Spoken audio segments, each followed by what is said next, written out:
Topic जो हम लोग यहाँ पढ़ेंगे ना आज, उसका नाम है पॉइंटर टू स्ट्रक्चर।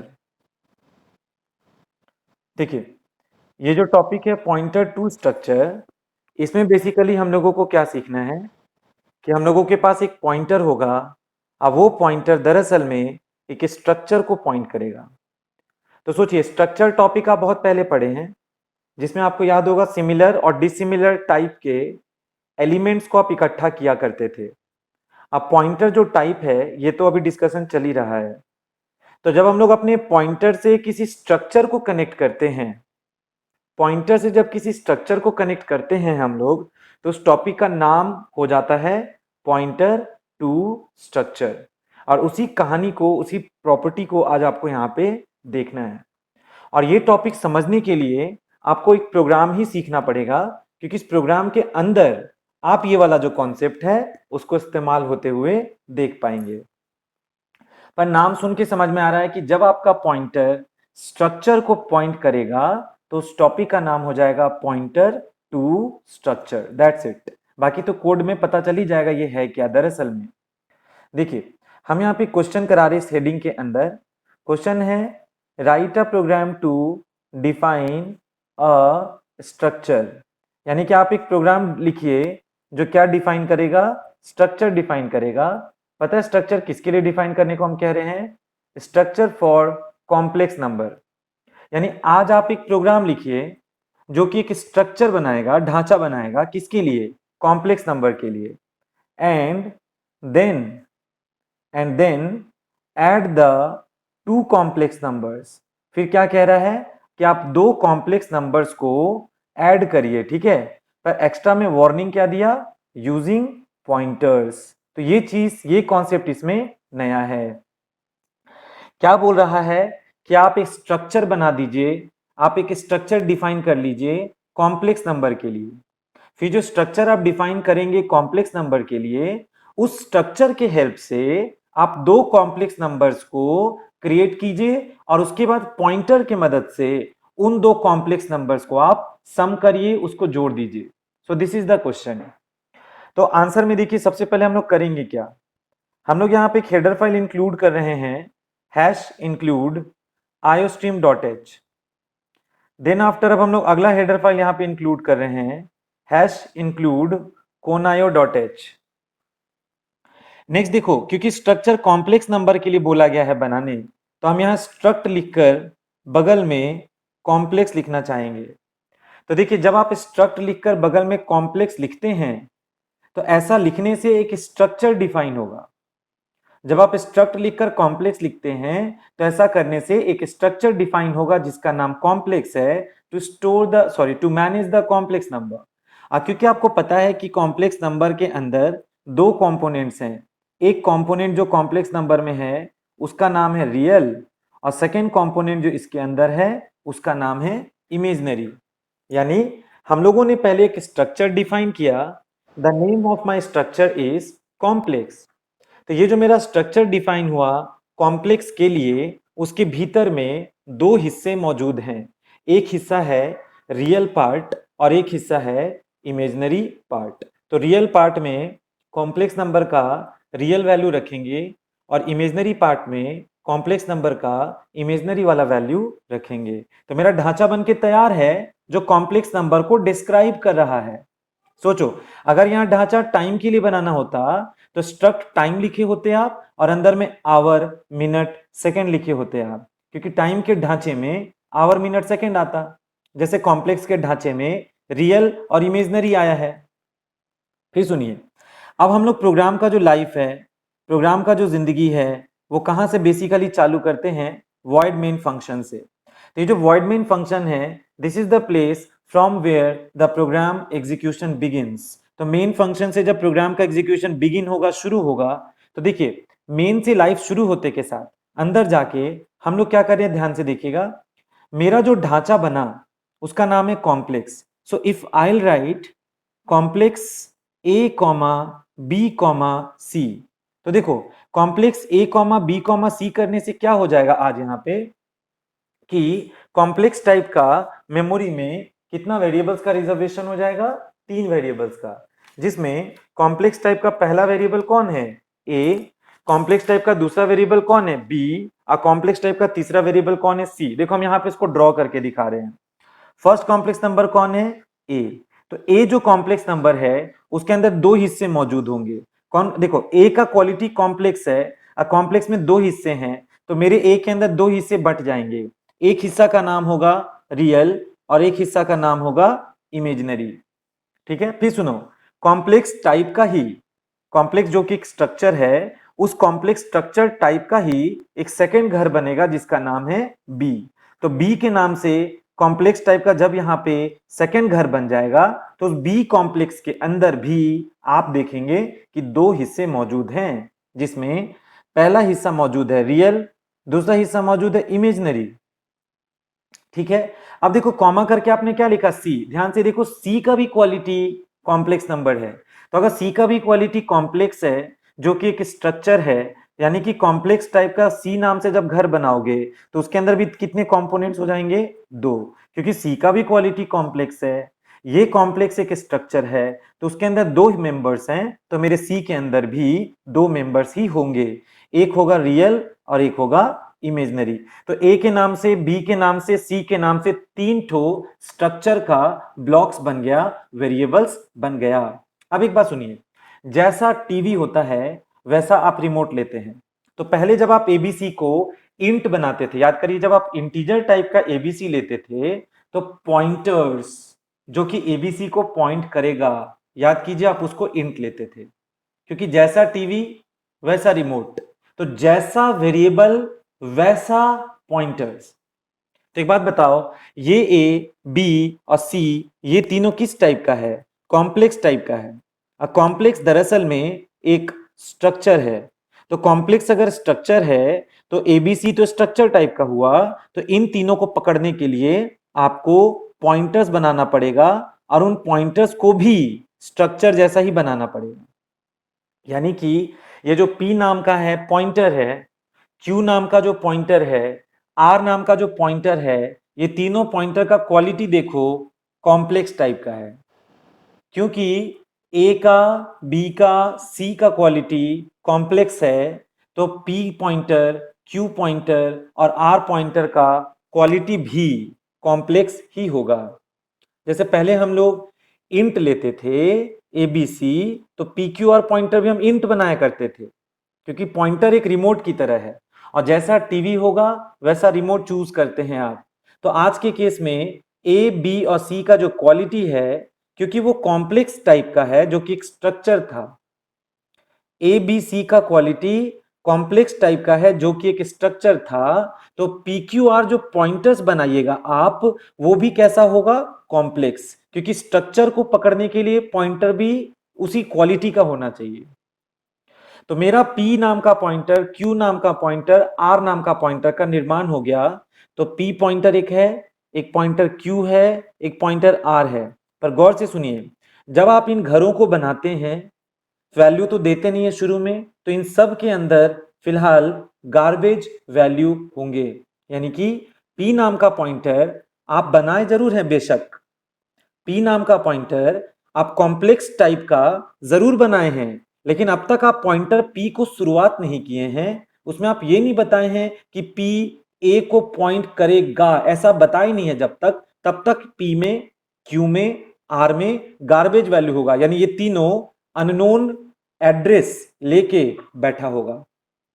अब मुद्दा ये उठता है कि हमको A नाम का जो कॉम्प्लेक्स नंबर है उसको पॉइंट किससे करवाना है, P नाम के पॉइंटर से। B नाम का जो कॉम्प्लेक्स नंबर है उसको पॉइंट किससे करवाना है, Q से। और C नाम का जो कॉम्प्लेक्स नंबर है उसको पॉइंट करवाना है R नाम के पॉइंटर से। ठीक है, तो हमको पहले कहना पड़ेगा ये सारा चीज, तो हमको लिखना होगा, देखिए क्या, P is equal to address of a. बिना ये कहे आप नहीं बोल सकते कि P A को पॉइंट कर रहा है, आपको ये कहना पड़ेगा ना। सी, अगर आप लिखेंगे Q is equal to address of B, और अगर आप लिखेंगे R is equal to address of C, जब आप ये लिखेंगे तब जाके कहीं आप कहेंगे कि मेरा P नाम का पॉइंटर में एड्रेस ऑफ A आया। मेरा बात समझिए, P नाम के पॉइंटर में कौन आया, एड्रेस ऑफ ए आया, यानी मेरा पी ए को पॉइंट करने लगा। तो देखो मेरा पी ए को पॉइंट करने लगा, ठीक है। अब एक बात बताओ, ध्यान से देखो, ए जो है वो कॉम्प्लेक्स है।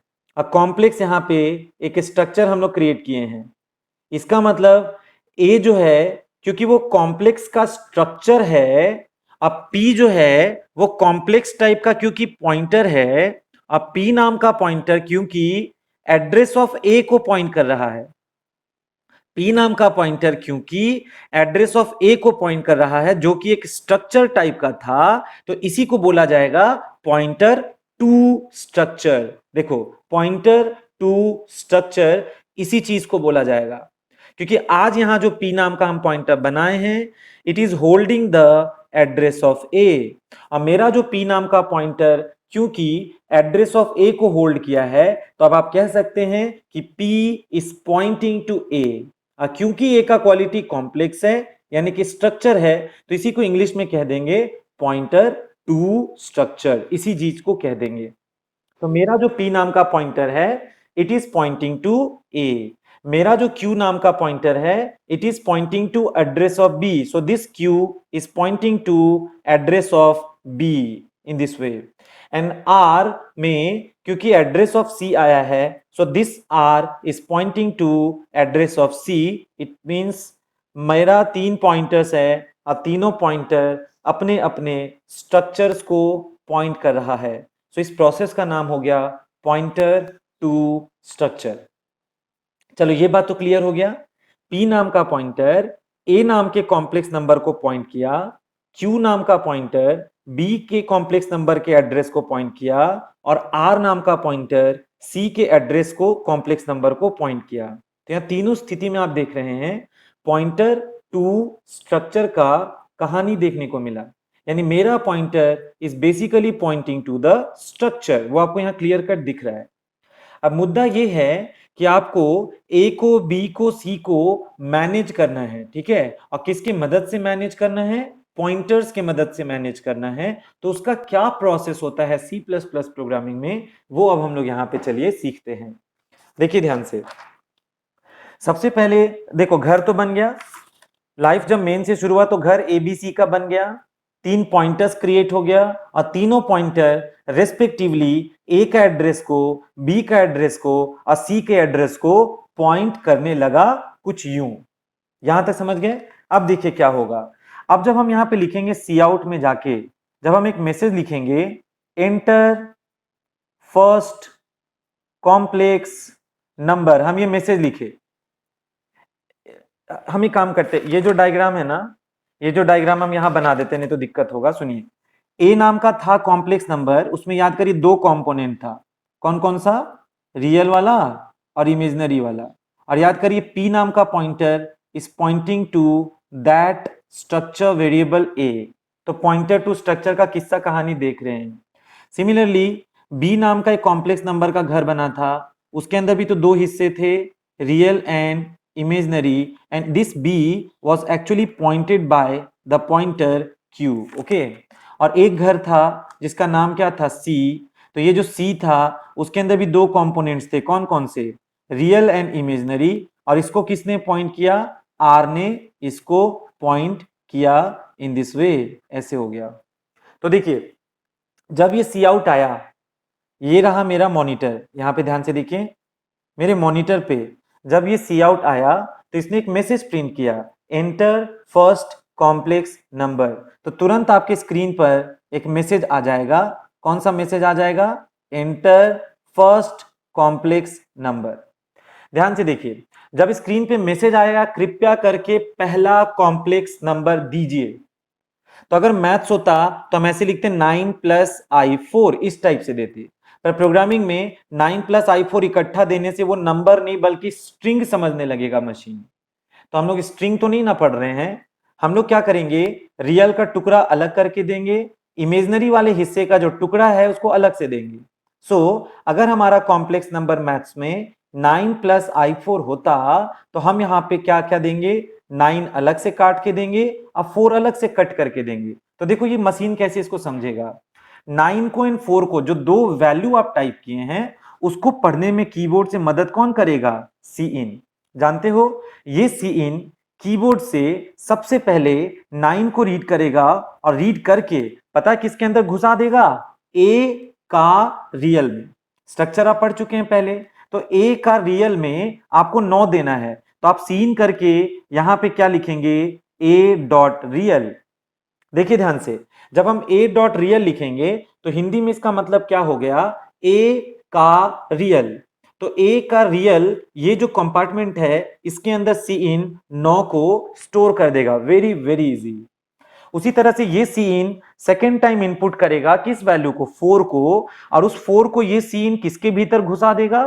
तो ए डॉट इमेजनरी के भीतर। यानी कि देखिए क्या हो रहा है, ये जो सीन था हम लोगों का, इसने फर्स्ट वैल्यू 9 को रीड किया, इस वाले सीन ने फर्स्ट वैल्यू 9 को रीड किया, उसको किस में डाल दिया?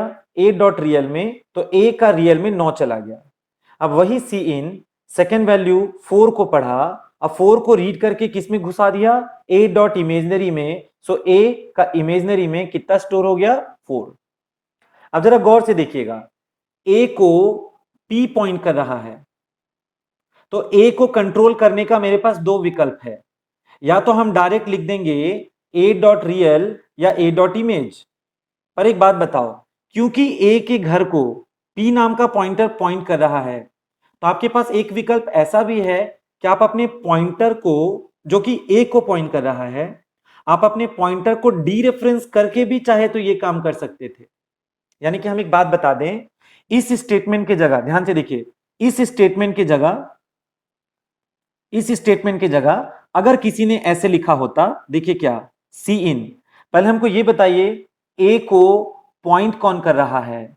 ए को पी पॉइंट कर रहा है, ठीक है। तो अगर ए को पी पॉइंट कर रहा है तो ए को इस्तेमाल करना चाहते हैं, ए को एक्सेस करना चाहते हैं, तो आपको अपने पी नाम के पॉइंटर को डी रेफरेंस करना होगा। याद आया? अगर कोई पॉइंटर किसी वेरिएबल को पॉइंट कर रहा है और अगर उस वेरिएबल का आपको जरूरत है तो आप अपने पॉइंटर को यू डी रेफरेंस कर सकते हैं। तो सुनिए, जब आप पी नाम के पॉइंटर को जब डी रेफरेंस पी करेंगे तो this dereference p is actually equivalent to a. यानी डी रेफरेंस पी करेंगे तो this will be equivalent to a. तो डी रेफरेंस पी ब्रैकेट में करना होता है और तब डॉट करके क्या लिख सकते हैं? रियल। तो गौर से सुनिए, ये वाक्य और ये वाक्य का मतलब एकदम सेम है। पी नाम का पॉइंटर वॉज पॉइंटिंग टू ए, ठीक है। तो अगर पी नाम का पॉइंटर ए को पॉइंट कर रहा है और अगर आपको ए को इस्तेमाल करना है तो आप अपने पॉइंटर पी को डी रेफरेंस करेंगे। और जब आप अपने पी नाम के पॉइंटर को डी रेफरेंस करेंगे तो डी रेफरेंस पी का मतलब ही हो जाएगा ए, और डॉट रियल मतलब उसका रियल पार्ट इस्तेमाल होगा। सिमिलरली यहां पे हमको क्या लिखना होगा? डी रेफरेंस पी और डॉट करके क्या लिखेंगे? इमेजनरी। तो dereference P dot imaginary लिखेंगे तो this means A dot imaginary. यानी कि आप अगर पॉइंटर के बदौलत ए का वैल्यू सौंपना चाहते हैं, अगर आप अपने पॉइंटर के बदौलत ए का वैल्यू सौंपना चाहते हैं तो आप ये जो सेंटेंस है ऐसे लिखेंगे, तो इसका मतलब ऐसे हो जाएगा।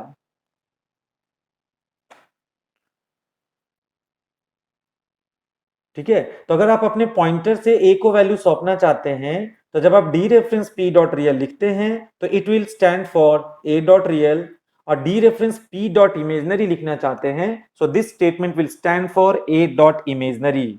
Very very easy. तो दोनों में से कोई एक लाइन लिखेंगे, तो हम लोग क्योंकि पॉइंटर से बात उठा है तो हम लोग नीचे वाला लाइन लिखेंगे, क्योंकि ये लाइन तो आप पहले भी लिखते थे। ए का रियल ए का इमेज वाला लाइन तो आप पहले भी लिखते थे। मुद्दा आज उठा है पॉइंटर से करना है कैलकुलेशन, चाहे जो भी काम है, इसलिए हम लोग ऐसे करेंगे फिर। और इसका मतलब यही है, आप ये मान के चलिए। चलिए, ये तो मेरा पहला कॉम्प्लेक्स नंबर आ गया, इसके जगह आप ये लिख लेंगे, ठीक है।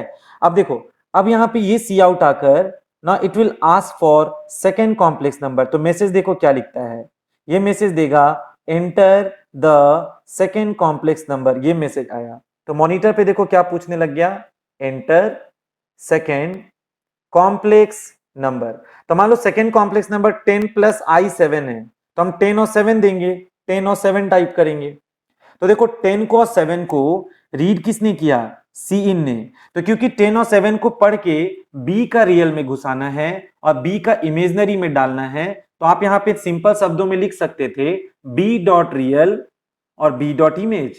पर बी को पॉइंट कौन कर रहा है, बी को पॉइंट कौन कर रहा है, क्यू। तो अगर बी को क्यू पॉइंट कर रहा है तो बी डॉट रियल के जगह आप क्या लिख सकते हैं, D reference Q dot real. तो प्लीज समझ लीजिए, डी रेफरेंस क्यू को ब्रैकेट में करने से पहले इसका मतलब हो जाएगा कि आप बी को छूना चाहते हैं, फिर B dot real machine understand कर लेगा। सिमिलरली यहां पे हम लिखेंगे dereference Q dot imaginary. So this particular statement will hold for B dot imaginary. Very very easy, बस डी रेफरेंस करना तो है, बाकी तो जानते हैं आप। तो देखो ये जो सीन है वो 10 को पढ़ा और किसमें घुसा दिया, D reference Q dot real. तो क्योंकि क्यू बी को पॉइंट कर रहा है, तो डी रेफरेंस क्यू करोगे तो dereference q will stand for b. तो dereference Q dot real का मतलब हो जाएगा बी का रियल। तो बी का रियल में वैल्यू कितना आ जाएगा, 10। फिर सुनिए, D reference Q dot imaginary अगर हम करेंगे तो dereference Q dot imaginary का मतलब हो जाएगा कि अब हम लोग बी का इमेजनरी छूना चाहते हैं, तो मेरे बी के इमेजनरी में वैल्यू जो है वो 7 स्टोर कर लेगा। तो यहां पे देखिए D reference P dot real करने से ए का रियल समझा था और dereference P dot imaginary करने से ए का इमेजनरी समझा था। Similarly D reference Q dot real करेंगे तो बी का रियल समझेगा और dereference Q dot imaginary करेंगे तो बी का इमेजनरी समझेगा। Very very easy. अब एक बात सुनिए, आपको बोला गया था दो कॉम्प्लेक्स नंबर्स क्रिएट करके उनका सम निकालना है।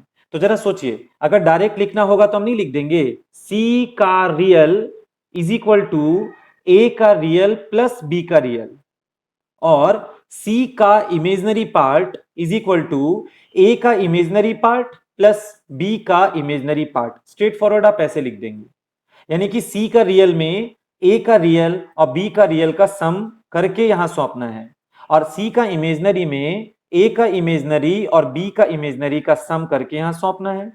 तो देखो सिंपल शब्दों में आप तो ये लिखते, देखिए ना, सिंपल शब्दों में तो आप ये लिखते सी का real is equal to A dot real plus B dot real. Simple शब्दों में आप ये लिखते, ठीक है ना। और सी का imaginary value is equal to A का जो इमेजनरी वैल्यू है प्लस कर देंगे बी के इमेजनरी वैल्यू के साथ। देखो ये सिंपल प्रोसेस है लिखने का, पर क्योंकि क्वेश्चन में पॉइंटर लगाने को बोला तो प्लीज गौर से देखिए, इन वाक्यों की जगह ध्यान से देखिएगा, इन वाक्यों की जगह आप और क्या लिख सकते हैं, इसको हम और करके देखिए क्या बता रहे हैं। सुनिए, सी को पॉइंट कौन कर रहा है, सी को पॉइंट कौन कर रहा है, आर।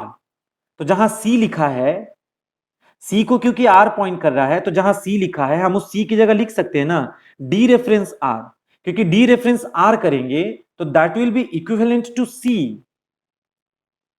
सी को आर पॉइंट कर रहा है तो सी के इक्विवेलेंट कौन होगा, डी रेफरेंस आर। तो dereference are dot real लिखोगे तो this will stand for C dot real. फिर सुनो, ए डॉट रियल हम पहले बताए थे ना, ए डॉट रियल को हम और क्या कह सकते हैं, D reference P dot real. तो हम यहां पे ए डॉट रियल की जगह नहीं लिख सकते, डी रेफरेंस पी ब्रैकेट देना जरूरी है, क्योंकि ब्रैकेट का काम पहले हो जाएगा, डी रेफरेंस पी पहले काम कर लेगा, तो वो पहले ए समझ लेगा मशीन और तब डॉट करके रियल को छूने जाएगा। सिमिलरली यहां पे हम लिखेंगे dereference Q dot real, और यहां पे देखो सी की जगह क्या लिखेंगे, फिर हम dereference are dot imaginary is equal to A dot imaginary की जगह क्या लिखना होगा, dereference P dot imaginary plus B की जगह क्या लिखेंगे हम, डी रेफरेंस क्यू और डॉट इमेजनरी तो अपने जगह था ही। तो सुनिए, अगर आप पॉइंटर की मदद से ये काम करना चाहते थे तो इस काम को आप यूं कर सकते थे। देखो सी को आर पॉइंट कर रहा है तो सी के इक्विवेलेंट हो जाएगा डी रेफरेंस आर। तो जब ब्रैकेट में डी रेफरेंस आर करोगे तो that will be equivalent to c. तो dereference are dot real का मतलब हो जाएगा सी डॉट रियल, और dereference P dot real का मतलब हो जाएगा ए डॉट रियल, और dereference Q dot real का मतलब हो जाएगा बी डॉट रियल। तो ये दोनों जुड़ के इसको मिला। तो ये लाइन ये मतलब है, इस लाइन का ये मतलब है। अब एक नया चीज सुनिए, नया चीज सुनिए क्या है। अब इस चीज को भी करने का पॉइंटर में एक और शॉर्टकट होता है। ये शॉर्टकट नहीं था, ये नॉर्मल प्रोसेस था। पॉइंटर ने अगर किसी स्ट्रक्चर को पॉइंट किया तो उसको इस्तेमाल करने का जो नॉर्मल प्रोसेस ये था, उसको पॉइंटर से इस तरीके से आपने काम किया। पर अब ये काम करने का भी एक और स्ट्रेटेजी सुनिए, वो क्या करना होता है, ध्यान से देखिएगा। ऐसे भी कर सकते थे, पर क्योंकि क्वेश्चन में पॉइंटर से जोड़ने बोला है तो आप ऐसे नहीं करेंगे। ऐसे कर सकते थे पर नहीं करेंगे। आप ऐसे कर सकते हैं, क्योंकि पॉइंटर से ऐड करने बोला है तो आप ऐसे कर सकते हैं। लेकिन इसको लिखने का अब एक और इजी मेथड सुनिए। ये बताइए, जहां पे आप लिखे हैं ना डी रेफरेंस आर ब्रैकेट में, फिर जब आप डॉट रियल लिखे हैं ना, इस चीज को आसान करने के लिए सी प्लस प्लस में एक ऑपरेटर विकसित किया गया है जिसका नाम है एरो ऑपरेटर। तो आप क्या लिखेंगे, पॉइंटर का नाम क्या है, आर लिखेंगे।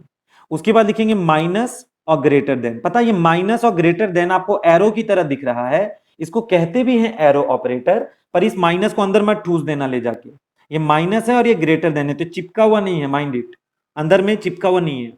तो सुनो, R arrow real, R arrow real करेंगे तो इसका मतलब हो जाएगा dereference are dot real. तो इस चीज को शॉर्ट में लिखने का ये तरीका है, क्योंकि ये ऑपरेटर सी प्लस प्लस में विकसित किया हुआ है इस काम को इजी करने के लिए। तो बताइए बताइए, स्टार पी डॉट रियल को आप सिंपल शब्दों में क्या लिख सकते हैं, P arrow real, very easy, plus ये जो डी रेफरेंस क्यू था, फिर आप डॉट करके जो रियल को एक्सेस कर रहे हैं, इसको लिखने का फिर इजी मेथड क्या होगा, Q arrow real, very very easy. तो इन ऑपरेटर्स पे कमांड रखिए, क्योंकि थोड़ा लेंदी पड़ता है, ये लिखने में नीट एंड क्लीन रहता है। तो पॉइंटर टू स्ट्रक्चर टॉपिक में, पॉइंटर टू स्ट्रक्चर टॉपिक में अगर सदस्यों को छूना है तो एक प्रोसेस तो था, डी रेफरेंस कर लो फिर डॉट लगा के एलिमेंट्स को छू लो, पर इससे लिखने में आसान तरीका एरो वाला पड़ता है। तो इमेजनरी को कैसे जोड़ेंगे बताइए। अब आप क्या लिखेंगे, star dereference are dot imaginary हटाकर आप सिर्फ लिख दीजिएगा आर, उसके बाद arrow imaginary is equal to, इसके जगह क्या लिखेंगे, पी एरो इमेजनरी, प्लस इसके जगह क्या लिखेंगे, Q arrow imaginary, that's it. तो ये जो काम है ये ज्यादा यूज होता है पॉइंटर टू स्ट्रक्चर वाले टॉपिक को हैंडल करने के लिए।